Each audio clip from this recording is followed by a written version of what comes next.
Stop comparing yourself to others. A deep motivational story for young adults. Have you ever noticed this? Two people wake up in the same morning, same sun, same sky, same world. But one feels confident, hopeful, alive, and the other feels behind, lost, not enough. Not because life treated them differently, but because one looked inward and the other kept looking sideways. This is not a story about success. This is a story about freedom. The freedom that begins the day you stop comparing your life to someone else's highlight reel. The story begins. There was a boy named Ethan. Ethan was not weak. He was not lazy. He was not talentless. But if you asked him how he felt about himself, he would pause and then say quietly, "I feel like I'm always behind." Ethan was a college student, smart enough to understand his subjects, hardworking enough to stay up late, dreamy enough to imagine a better future. Yet every night before sleep, he made the same mistake. He opened his phone, and there it was. Friends announcing internships, someone buying a new car, someone launching a startup, someone smiling with captions like grateful, blessed. Hard work pays off. Each post felt like a small, invisible punch. Ethan didn't hate them, he hated himself. The silent damage of comparison. Comparison didn't scream at Ethan, it whispered, "You should be further by now. They are younger than you. Why is everyone winning except you? Maybe you're just not meant for big things." He never said these thoughts out loud, but they shaped the way he walked, the way he spoke, the way he dreamed smaller each day. One afternoon, after another exam that didn't go as planned, Ethan skipped class and walked aimlessly through a quiet park near campus. That's when he noticed an old man sitting on a bench feeding birds. The man looked peaceful, not happy in a loud way, but calm, grounded. Ethan sat on the other end of the bench, heavy with thoughts. After a few minutes, the old man spoke gently without looking at him. "You look like someone racing, but you don't know where the finish line is." Ethan smiled weakly. "How did you know?" The old man finally turned and said, "Because that's how I used to sit." The conversation that changes everything. They talked. Ethan didn't plan to open up, but the words spilled out. The pressure, the comparisons, the feeling of being late in life while everyone else seemed ahead. The old man listened without interrupting. Then he asked one simple question. "Tell me, Ethan, who exactly are you competing with?" Ethan hesitated. "My friends, my classmates, people my age." The old man shook his head slowly. "No. You're competing with versions of people you don't fully know." He pointed toward the birds.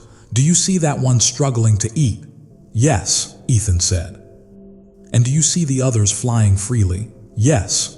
"Do you think the struggling bird believes it is a failure?" Ethan thought. "No, it's just trying." The old man smiled. "Exactly.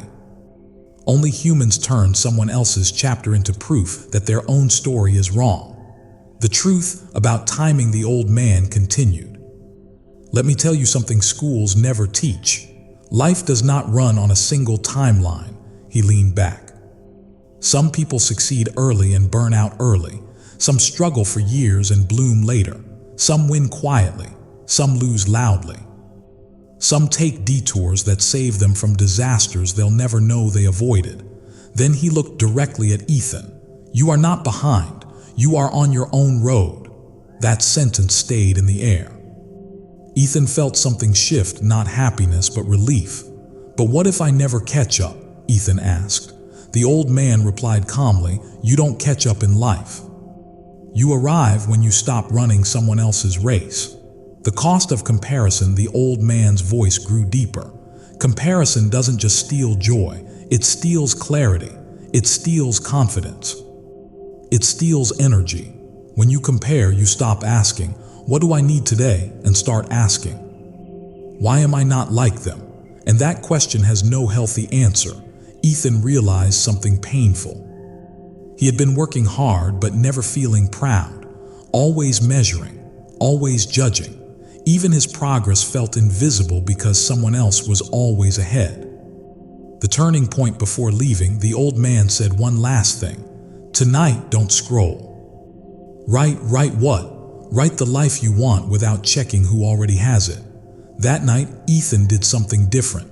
He turned off his phone. He wrote what he enjoyed, learning what kind of life felt meaningful, what success looked like to him. Not Instagram. For the first time in years, his chest felt lighter. Not because everything was fixed, but because he stopped fighting an invisible competition.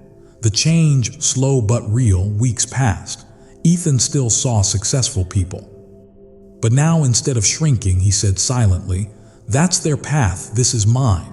He focused on small wins, daily effort, quiet discipline, no announcements, no dramatic transformation. Just growth, and something unexpected happened.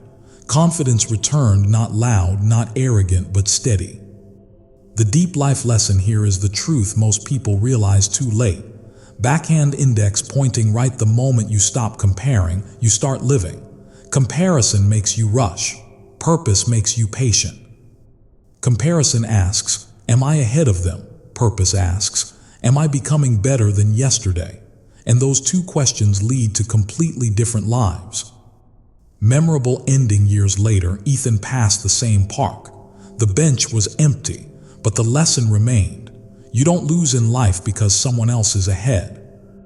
You lose when you stop believing your journey matters. So if you are watching this and feeling behind, hear this clearly. You are not late. You are not broken. You are not invisible. You are simply becoming. Stop comparing, start walking. Your path knows your name.